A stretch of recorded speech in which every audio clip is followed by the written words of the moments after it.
Bismillahirrahmanirrahim. This is Imtiaz Ahmad. I'm a student of BBA program in IQRA University. It's my honor to be here with Mr Fawad Ali Langah. He has served as chair, he is a trainer, and he is a consultant of Model United Nations MAN, and he has represented Pakistan nationally or internationally, and he has lot of experience. He has about 10 years of experience in this field of Model United Nations, and he's training student.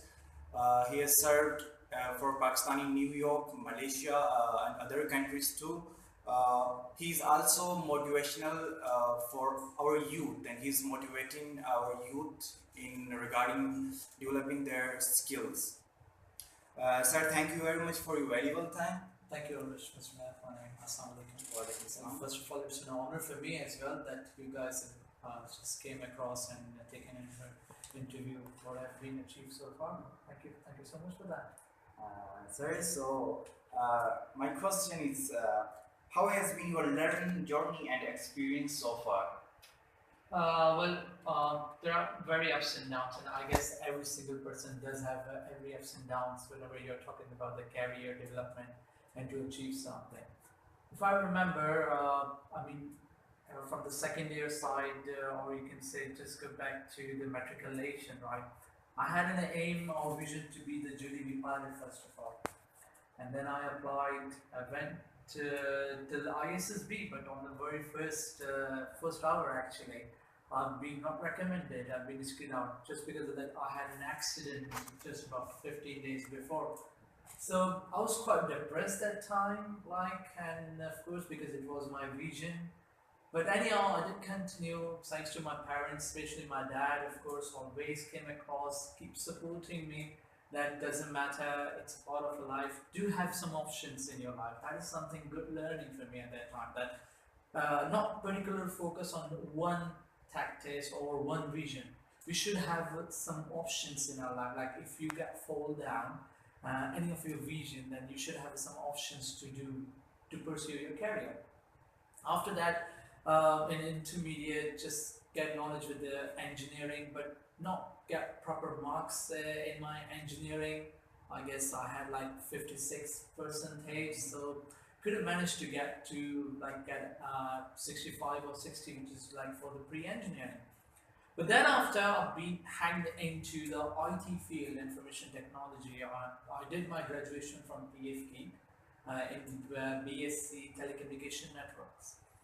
But there was one thing that was keep pushing me from inside, that I think I was not actually born to be the IT person.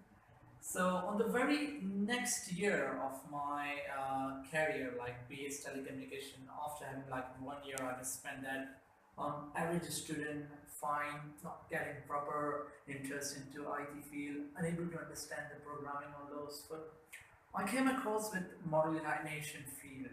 That was in 2009 April. When I came across with that, it was just still the picture was blurred for me. Of course, things going like upside or over the moon, and I don't understand what I'm trying to do. So, but there was something that was really pushing me in that I guess if I put more efforts, I guess I can come up with something on that. And then day by day, I've started participating in different conferences, and then my first international conference, and even though before that I had two other different conferences, because these were like 2009, 2010, and then 2011. At that time, there was not a much boom of modernization field in Pakistan actually. But again, plenty of conferences like from CBM side, Service side, and then IBA, then LAMS. And then after that, when I had some plenty of conferences in my head, I started my journey for the international conferences. And I had my first international conference in Germany, and alhamdulillah, for that first international conference, I've been awarded. I've got an award in that conference. Then I realized that I guess I have to do something in that field. That's not actually, I must say, that I'm just sticking myself, pushing myself in something that I don't really understand. Then in 2012, when I've been only Pakistani selected in United Nations, New York, from across Pakistan, alhamdulillah, and then I went for 1 week Model United Nations workshop, which was actually organized by United Nations. When I attended that workshop, my moderators were actually the special advisor of the General Assembly President, and they were like vice chair of the Security Council as well. They really advised me one thing, that we believe you're not actually for the IT related people, because when they asked me that, if you just introduce yourself, what is your background? I said like, I'm pursuing my bachelor's, I'm from Pakistan, I'm from Karachi, and my bachelor's, I'm into the IT field. He said, hold on a second, you actually don't look like that you're an IT person, because the way you are dealing with the things, you're more like into the public speaking and the politics side, because we can feel that. I said, okay, fair enough, I'll take your advice as a positive manner. We're still having some hammering on my things, that what I actually am doing in my field, like being an IT person and getting more like achievements, as well as some good skills into the public speaking and diplomacy and politics side. Then I came back on the same year. I got another opportunity in Geneva, the secondary headquarters of the United Nations, in which I've been selected as a block representative or trainer for the Organization for Islamic Cooperation in Geneva International Model UN, and that's in 2012. And over there, I've trained 65 delegates over there for the Geneva International Model United Nation as a block representative of OIC. Then I realized something, and I come up with the decision. I guess it's enough. I have to change my field. It is too much now, because I cannot push myself to that particular field that I was not actually born for. If I push myself, okay, at the end of the day, I will do that. But what I'm going to do in future, that's going to be a biggest problem for me then. Then after that, when I came back home, discussed this thing with my parents, my brother, my teachers, my director, they all have suggested to me that it's good that you're getting the achievements and all those things. But you've spent like 2.5 years in your field now, in the bachelor's years. So don't leave in just middle of it. Don't just transfer your things, and don't just to skip this field and jump into another field. Just try to finish this field first. Whatever you can do, so do. And I just put myself hard, put lots of efforts on that, simultaneously getting day by day every single conferences as a delegate, and then internationally, alhamdulillah, like after the Germany, went to Singapore, then of course then New York that happened, and then Geneva House in Switzerland. So I'm getting stronger and stronger, and keep enhancing my skills into the public speaking and more into the modernization side. That really helps me to work on my communication skills, and this is so on. And then after I've done with my bachelor's, and then went for my higher studies in London, and then after I did in 2015, I did my master's in international relations from Middlesex University, and then upon 2 specialized certification, one is in public policy economics from University of Oxford, and another one is global diplomacy from University of London. So this is how I've started my journey, and now I've been, alhamdulillah, across the world, be known as an international consultant and a trainer for Model United Nations. And even in August, I've been given an award from United Ambassador as an exceptional Model United Nations trainer from across the world. So this was my entire journey. That's great. What your story reflects is you have worked so hard to explore actually your real talent, right? Indeed. You in your student life, like as all students face challenges, what were your main challenges you faced in your student life which hit you, which made you to explore yourself? Like as all students face challenges, there could be some main challenges which you faced while in student life. I guess there was this time for me when I was in intermediate. We do have some financial constraints, right? And I skipped like 1.5 years of my education. While pursuing my intermediate, I actually faced a financial constraint from my family side. We do have some crisis at that time. Couldn't manage to give a proper attention to my studies because I needed to pay my fees. That was the issue. But that time, I was skipped my education for 1.5 years, or almost like 2 years, and I started doing the job. And I was earning, if I remember, 4,600 per month. And later on, after the probation, I got an increment of, the total like gross salary was 6,000 actually. So those days were really precious for me, I must say, because I learned how to earn the money and how to actually waste the money in a productive manner.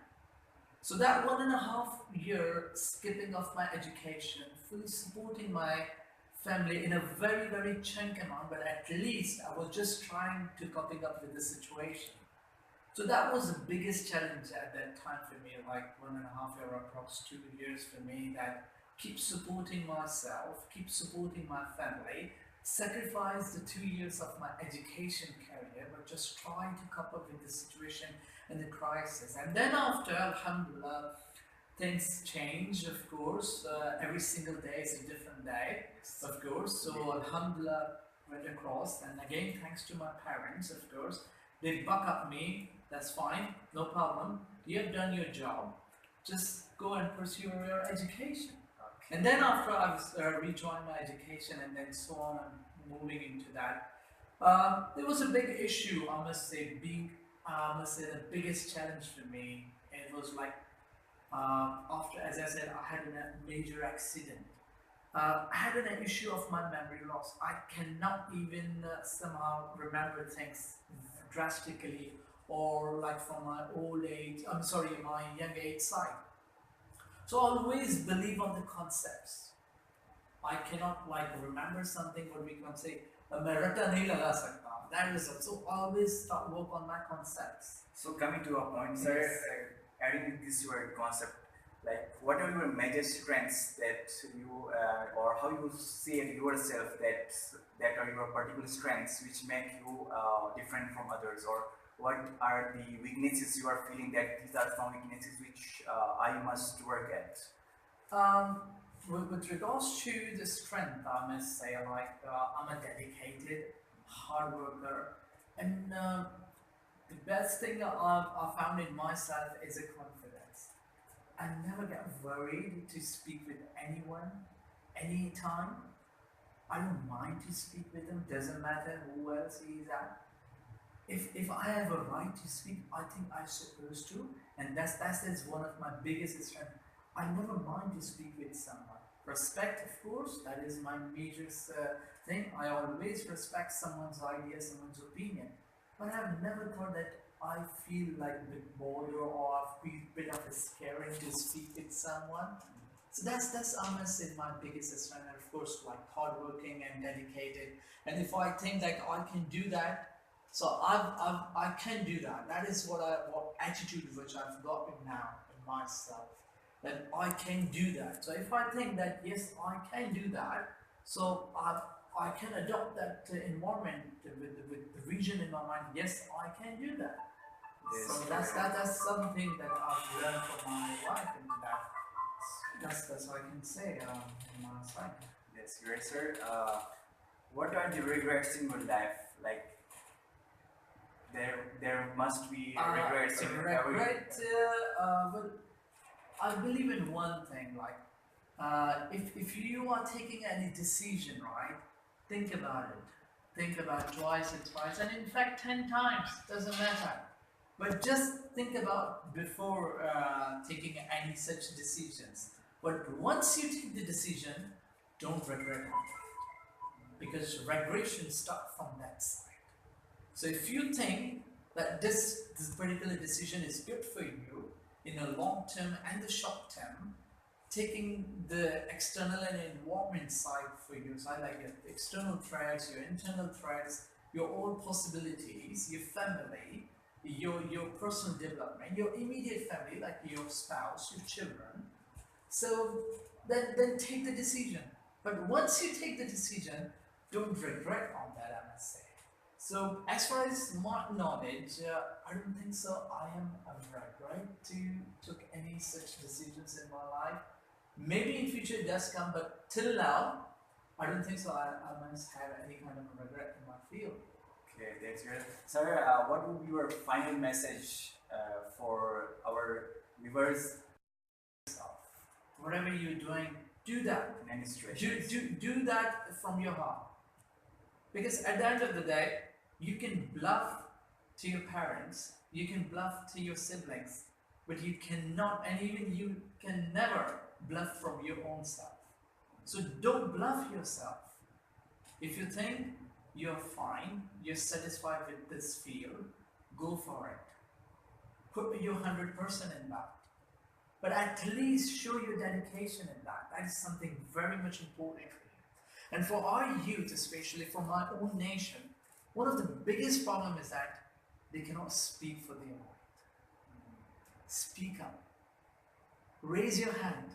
If you have any problem during your classes, during your sessions, raise hand. At least come up with that confidence that you could speak at the front of your teacher that I cannot understand. Tell me how I can understand this thing. And these things comes, of course, because I've been through with such stages. If I go back in earlier days when I was like in 2007, 2008, in fact, I was like an average student that I cannot speak with someone, I cannot even raise any questions. But day by day, when I get in touch with different public speaking platforms, and these platforms, the modernization platform, will actually change my entire life, just like Upside Down. I am very much thankful to this field. And of course, from your platform, I'm going to say to everyone, I'm never going to retire from this field, because I've got in myself like been now 10 years. Now it's time to share with others, and that's what I'm doing on the globe now. Yes. So the first thing what I need to suggest to my nation, first of all, be confident, speak for your right, and second, try to get involved in different youth platforms, an academic platform, extracurriculum that really helps you to motivate you and to, of course, creating a great confidence level and to boost up your confidence level in your life.